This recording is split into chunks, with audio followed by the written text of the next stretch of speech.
G'day everyone, I'm the Aussie Mudlark. Thanks for joining me again. I'm back in central London. I tell you what, walking down to the foreshore, you walk down some of these streets and they are absolutely amazing. You look at some of the history around here and it just blows you away. And then you'll realise why you find some of these amazing things down the foreshore. So anyway, I'm walking down to the foreshore now. So low tide was about 5 hours ago. High tide was about 5 hours ago. Low tide is about 2 hours away. So the difference between high tide and low tide, because the Thames foreshore is tidal, so it's over 7 meters today. So hoping for a good low tide, gonna have some good finds. So I'm walking that way, I'm not gonna miss a minute down there. So I'll see you in the mud, let's get dirty. Now I always like to show you what I see when I first get here, because to me, it even amazes me when I first come down here. What's actually lying here on the foreshore. So bits of blue and white pottery. Look at that. I mean, you wonder what that's from. You know, I'm going to leave that here. Pipe pieces, the pipe stems. Here's a pipe bowl, broken pipe bowl. I mean, that is just 1 square meter, and that is everywhere. It's just history on history on history. And with the waves on the foreshore here, it's just constantly being eroded. So what you see now could be washed away in a week, and it'll be something completely new to find, just, you know, a centimetre under there. So yeah, always new, it's always exciting what is going to be found. There's a starter. Oh, broken clay tobacco pipe. Now I've got quite a lot now, and this is broken, so I'll leave that there in case someone's out mudlarking, you know, one of their first times. I want to keep that.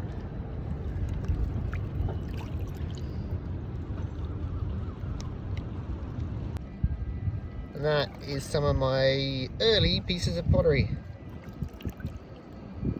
The handle would have been coming off that, maybe from an old cup or something. So was that exciting time after a boat goes past and the waves wash and tumble up here, and you want to see what's been exposed. So let's have a quick look at this first. No, that's not why I bent down though. I bent down because I saw that. Now that looks like a beautiful little clay tobacco pipe from the shape, I would say 1600s. Maybe a 400-year-old tobacco pipe. What do you think? So let's see if we can get this out. And it's got a complete bowl on it. Nice. Alright, let's give it a little wash up.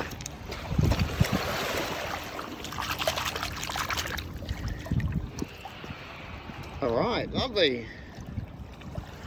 400-year-old clay pipe. Very nice. Could this be 2 in 2? 2 clay pipes in 2 minutes. I'm optimistic. I'm very optimistic. Let's see how long this step. Oh, it's a bit longer. I think that's where it stops there. Oh, come on, out you come. Oh, yes, another one. Quite as old as the last one. It's a little bit bigger. So maybe late 1600s. Still 1600s. So it's cool. Very good condition. Very good. Another one too. Yeah, happy with that. Interesting little find down here. Where are we? Right here. A little dress hook. Maybe a corset fastener. If I can get the focus. They're all interesting. All bits of history.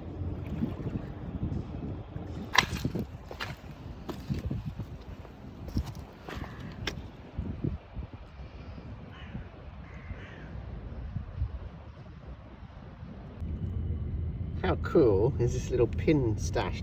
Little pin hoard down here, look at them. They're all coming out of this old bit of rock or whatever it is holding them together. Look, they're all in here.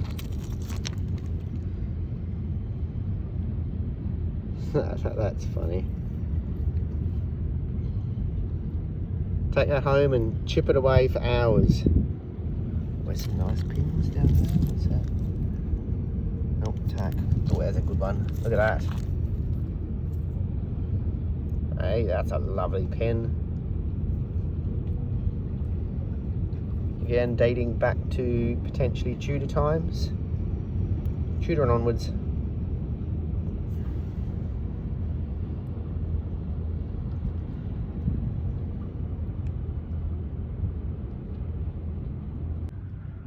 Potentially the smallest thing I've ever found, which could potentially be the oldest thing I've ever found.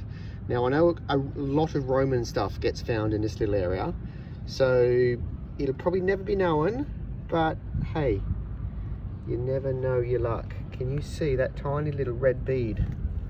I've zoomed right in, so apologies if the camera wiggles around. Now I've got a little pin in my hand.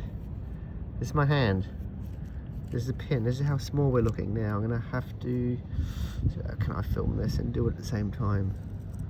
Oh, look at it. This is an operation. I don't want to push it, oh sorry, I don't want to push it down into the mud. It'll be gone forever.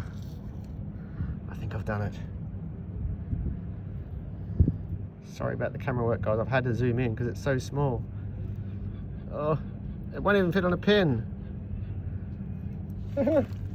See if I can get this on the camera. Look at that tiny little thing. Okay, that is miniature. This tiny weeny little red glass bead. That is so cool. Look at the size of it. Only when you're down on your hands and your knees and you're really looking hard do you have any chance of finding anything like this.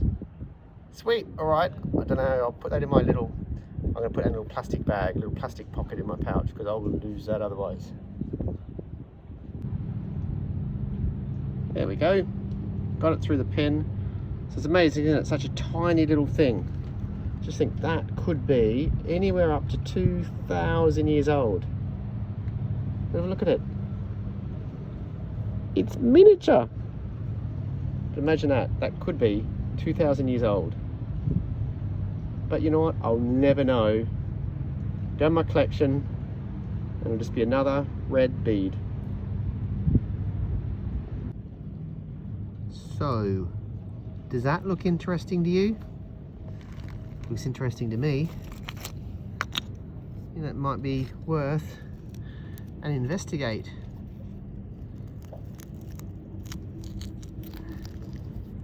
Ooh, that's glass. That is glass. Oh, what could that be off?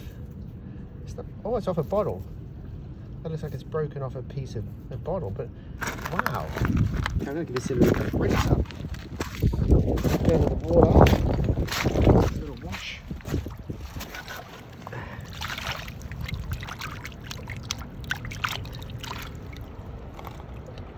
Oh, that's interesting.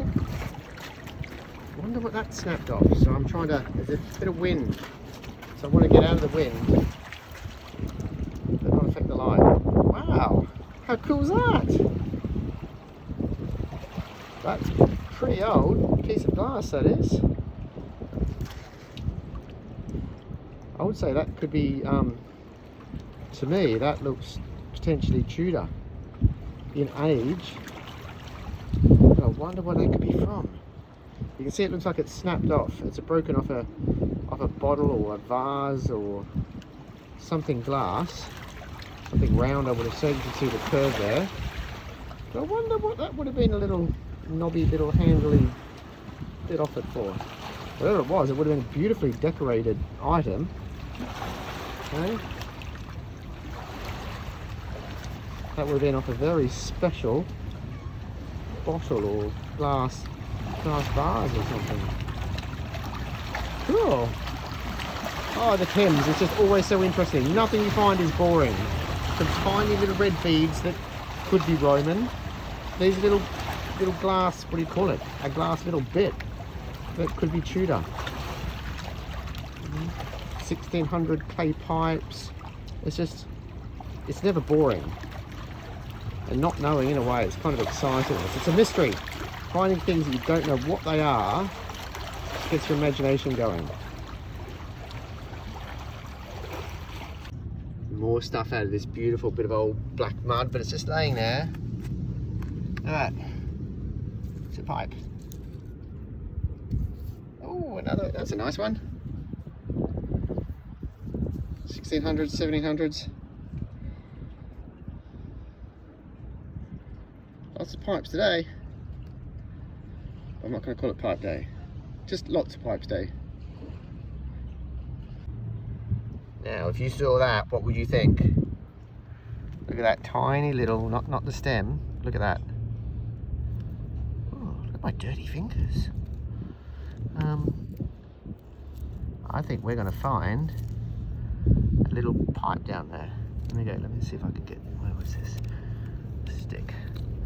A little gently, oh, put that in its way. What's under there? Mr. Pipe. Come on. Okay.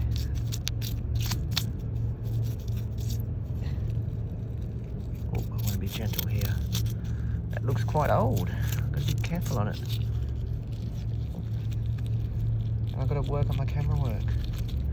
So I'm wiggling. I'm trying to be gently pull. Oh, no stem. Oh well, extraction's always fun, isn't it? Hey, wow, that's like 4 pipes today. That's awesome.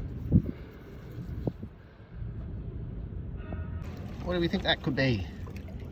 Be careful. Tide's coming in. Waves are around. Oh. Oh, it could be just a little bit of haberdashery. I was hoping it was going to be a little brooch, but I don't think so. Definitely worth a clean up though. Definitely worth a clean up though. I'll take that home. That might be a vinegar job, that one. You've got to be careful with vinegar. Oh, I'm getting wet. Wet knees. Yeah, it's a something. So I'll see if it's a something good.